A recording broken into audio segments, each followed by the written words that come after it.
In Hell Week and in SEAL training, they want to make you panicked. They want to put you in a situation of stress. They want to question, why are you here? They want to put you in a dark spot that makes you question your own sanity. And they do that very well. And if you don't have the proper tools, you're going to quit. You have to learn and have control over your own thoughts.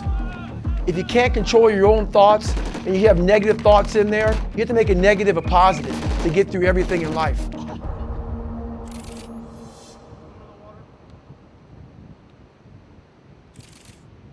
One of the things that happens in our lives is that everybody all the time has a conversation that's happening in their head with themselves.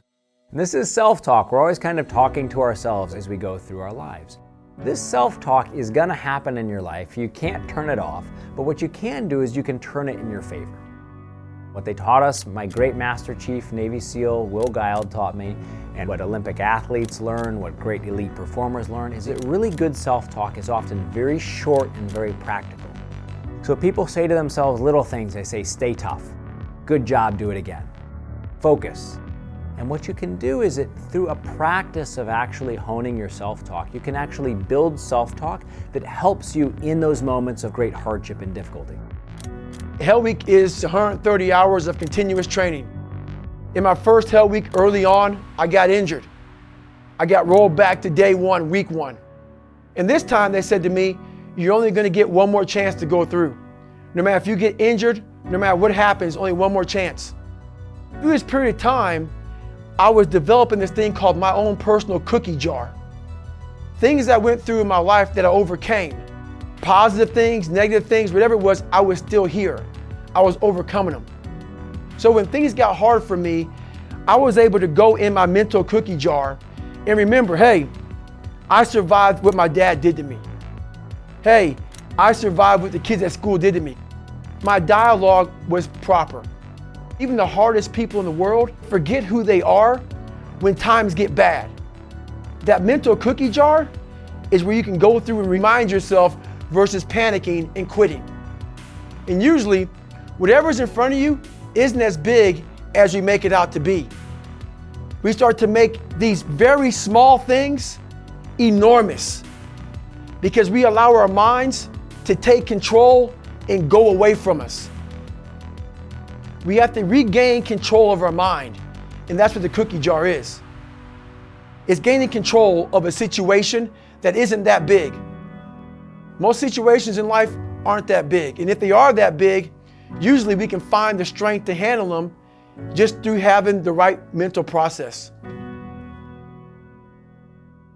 Now here's what's also important to keep in mind, is that self-talk only works if it's tied to real practice in the world.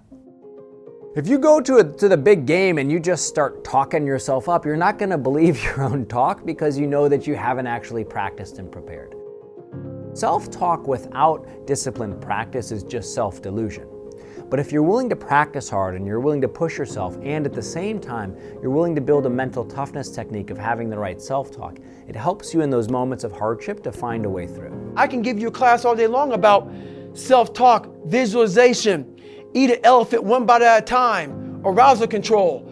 But if you're never putting yourself in a situation to actually practice these things, you're never going to grow. How you gain mental toughness, how you become the person you want to be, is constantly facing the things that you don't want to face. I don't think you can get better unless you're willing to get uncomfortable.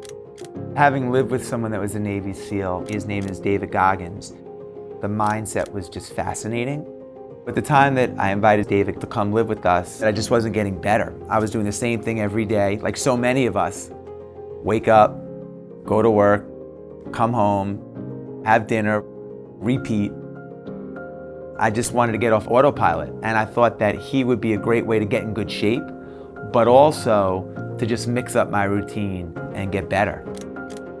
He had a motto, if it doesn't suck, we don't do it, and that was his way of every day forcing us to get uncomfortable, to figure out what our baseline was and what our comfort level was, and just turning it upside down. One of the things that David said to me, when your mind is telling you you're done, you're really only 40% done. In life, like a car, a lot of cars have governors on them. Let's say the speedometer says 130 miles an hour. You put a governor on a car, it may only go 91 miles an hour because that governor stops that car from going 130. We do the same thing to our brain.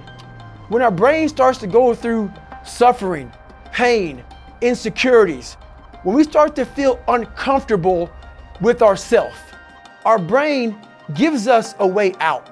And that way out is usually quitting or taking the easier route. Everybody has a wall in their mind, and it stops us from going further. Most walls have a door or a window. You have to find that. And once you open that door or that window, you'll realize how much further you can go. And you're gonna continue hitting doors and windows along this journey, but you have to have the courage to open them up to get to that 100%. So it's all about having the courage and realizing that we have a governor. We have to push past that governor and past our own mind games. People don't have limits. We put limits on ourselves. Get smarter faster with new videos every week from the world's biggest thinkers. And to learn even more from the world's biggest thinkers, get Big Think Plus for your business.